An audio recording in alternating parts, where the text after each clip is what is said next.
ಇದಲ್ಲ ಮದುವೆ ಮನೆದು front rho ಅಲ್ಲಿ ಕೆಲವು ಲೇಡೀಸ್ ಕ್ಯಾಂಪ್ ಕೂತ್ಕೊಳ್ತದೆ.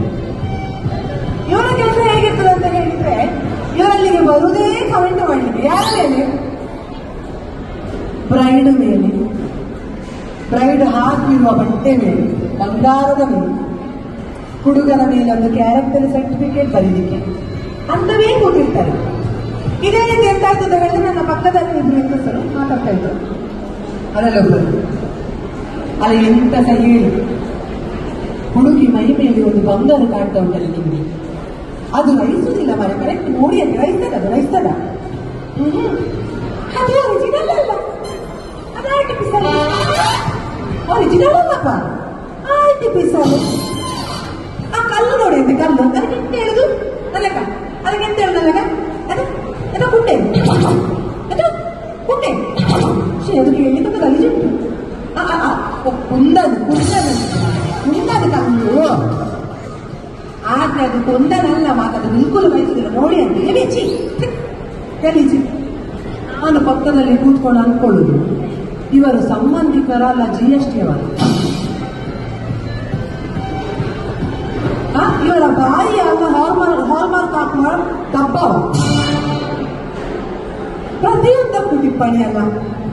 ಅಲ್ಲಿಗೆ ಬಿಟ್ಟರು ನೆಕ್ಸ್ಟ್ಗೆ ಎಂತ ಸಹ ಹೇಳಿ ನನ್ನ ಹುಡುಗಿ ಮಾತ್ರ ಭಾರಿ ಚಂದ, ಆದ್ರೆ ಹುಡುಗಿಗಿಂತ ಏನೇ ಸಿರಿಟ್ಟಿ ಹೋಗಿದ್ದಾನೆ.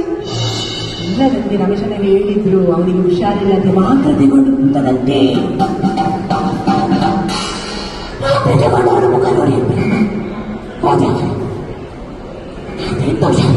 ಅವಳು ಎಂತ ನೋಡಿ ಆಗಿದಾಳ ಅವನು. ಇನ್ನೊಂದು ಹೆಂಗಸು ಅವನು ಚಂದ ಇಲ್ಲದಿದ್ರೆ ಎಂಟಾಯ್ತು, ಕಿಸಿ ಚಂದ ಉಂಟು, ಮುಖಾಲ ಹತ್ರ ಇರಲಿ, ಕಿಸಿ ಇವನ ಹತ್ರ ಇರಲಿ, ಸರಿ.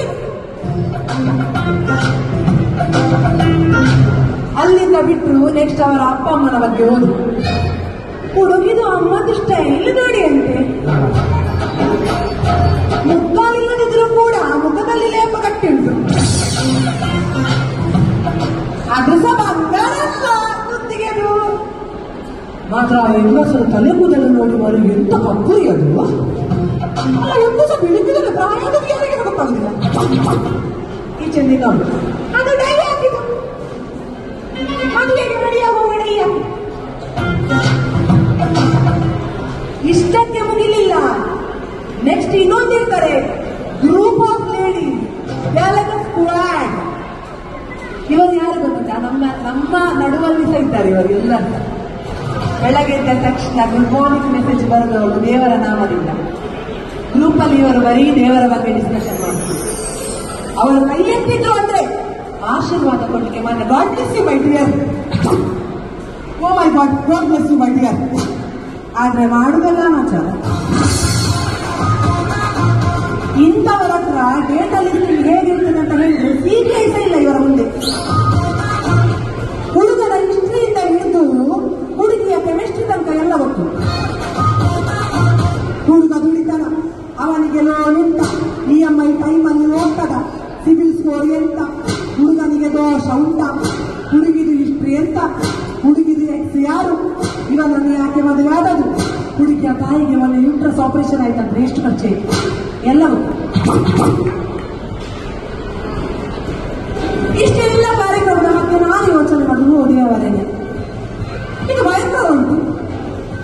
ಎಷ್ಟು ನಮ್ಮ ನ್ಯೂಸ್ ಚಾನಲ್ ಇಲ್ಲ, ಅಷ್ಟು ರಿಪೋರ್ಟಿಂಗ್ ಇವರು ಮಾಡ್ತಿದ್ದಾರೆ ಪಕ್ಕದಲ್ಲಿ. ನೆಕ್ಸ್ಟ್ ಸಂದರ್ಭ ಬಂದು ಕವರ್ ಕೊಡುವ ಕಾರ್ಯಕ್ರಮ. ಊಟ ಆಯ್ತು, ಟಾಕಿಂಗ್ ಆಯ್ತು, ಇನ್ನು ಕವರ್ ಕೊಟ್ಟು ನಡೆಯುತ್ತೆ. ಜನ ಜಾಸ್ತಿ ಇದ್ದಲ್ಲಿ ಒಂದು ಹೆಬ್ಬಾವುತರ ಆಗಿರ್ತದೆ, ಎಂಟೈರ್ ಹಾಲ್ ಅಲ್ಲಿ ಸಿಕ್ಕಿರ್ತಾರೆ ಜನರು ಕವರ್. ಈ ಟಾಕಿಟಿವ್ ಲೇಡೀಸಿದ್ದಾರೆ, ಇವರು ಎಂತ ಮಾಡ್ತಾರೆ ಗೊತ್ತಾ? ಊಟ ಎಲ್ಲ ಫಸ್ಟ್ ಮುಗಿಸಿ ಬರ್ತಾರೆ, ಲೈನ್ ಉಂಟು, ಲೈನ್ ಎದೂರಲ್ಲಿ ಜಾಗ ಉಂಟಾ ಅಂತ ಹುಡುಕ್ತಾರೆ. ಫಸ್ಟ್ ಇಡೆ ಕಾಣ್ತಾರೆ ಅಂತ ಜಾಗ ನುಗ್ಗಲಿಕ್ಕೆ. ಅದು ಸಹ ಬರುವುದಕ್ಕೆ ಲೈನ್ ಇಲ್ಲಿದ್ರೆ ಹೀಗೆ ಬರುದು.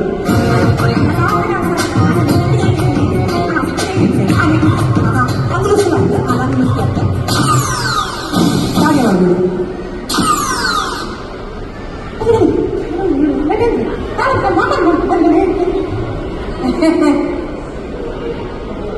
ಎಂತ ಆಂಟಿ ಕುಂಡಿಯಲ್ಲಿ ಬಾರಿ ಚಂದ ಜಾಗ ಮಾಡಿ ಸಿಕ್ಕಿದ ಅಲ್ಲ ಮಗ, ಅದು ಎಂತ ಗೊತ್ತುಂಟ, ನಾನು ಆಗವೇ ಬಂದಿದ್ದೆ ಮಗ. ಆ ಇಡೆಯಲ್ಲಿ ನಾನೇ ನಿಂತದ್ದು ಫಸ್ಟ್. ನನಗೆ ಸ್ವಲ್ಪ ಅಂದ್ರೆ ಟಿ ಉಂಟು, ಹಾಗೆ ನಾನು ರಪ್ಪ ಊಟ ಮಾಡಿ ಬರುವ ಅಂತ ಊಟಕ್ಕೆ ಹೋಗಿ ಇಲ್ಲಿ ಬರುವಾಗ ಇಲ್ಲಿ ಹೆಬ್ಬಾವು ತರ ಆಗಿದೆ ಮಗ. ಮತ್ತೆ ನೀನು ನೋಡ್ಲಿಕ್ಕೆ ಸಹ ನನ್ನ ಮಗಳಾಗೆ ಇದ್ದಿ.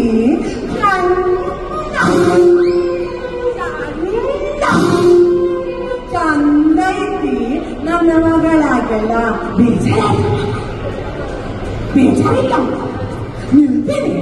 ಅಲ್ಲ, ಇಷ್ಟು ರಾಗ ಹೇಳಿದ ನಂತರ ನಾನು ಬೇಡ ಹೇಳ್ತಾ ಆಗ್ತದೆ. ಇವರ ರಾಗಕ್ಕೆ ನಾನು ಮಟ್ಟಾಶ ಇಲ್ಲಿ ನಿಂತೆಲ್ಲ ಇಲ್ಲ. ಅಲ್ಲ, ಲೇಟ್ ಆಗುದಿಲ್ಲ ಮಗ, ಅಂದ್ರೆ ನನಗೆ ಕವರ್ ಕೊಡ್ಲಿಕ್ಕಿಲ್ಲ. ಅಲ್ಲಿ ವಿಶ್ ಮಾಡಿ ಹೋಗ್ಲಿಕ್ಕೆ ಆಗ್ತದಲ್ಲ. ಅವಳು ನನ್ನ ದೂರದ ಚಿಕ್ಕ ಮತ್ತು ಹತ್ರದ ಮಗಳು. ಹಾಗೆ ಡೆಫಿನೆಟ್ಲಿ ಶೋರ್ ಇಂಥ ಒಂದು ಸಿಚುವೇಶನ್ ನಿಮ್ಮ ಲೈಫಲ್ಲಿ ಕೂಡ ಆಗಿರಬಹುದು. Indian weddings are not just romantic celebrations, they are also the playground to such aunties. ಗೊತ್ತುಂಟಲ್ಲ, ಕ್ರಿಕೆಟರ್ಸ್ ಎಲ್ಲ ಈ ಗ್ರೌಂಡಿಗೆ ಬರೋದು ಹೇಗೆ ಬರ್ತಾರೆ? ಒಂದು ರೆಡಿಯಾಗಿ ಆಯ್ತು, ಶೋ ಆಫ್ ಮಾಡಲಿಕ್ಕೆ ಸ್ಟಾರ್ಟ್. ಬಂಗಾರ ಎಲ್ಲ ಇದೊಂದು ರ್ಯಾಂಪ್ ವಾಕ್ ಇದ್ದಾಗೆ ಅವರು. ಸೊ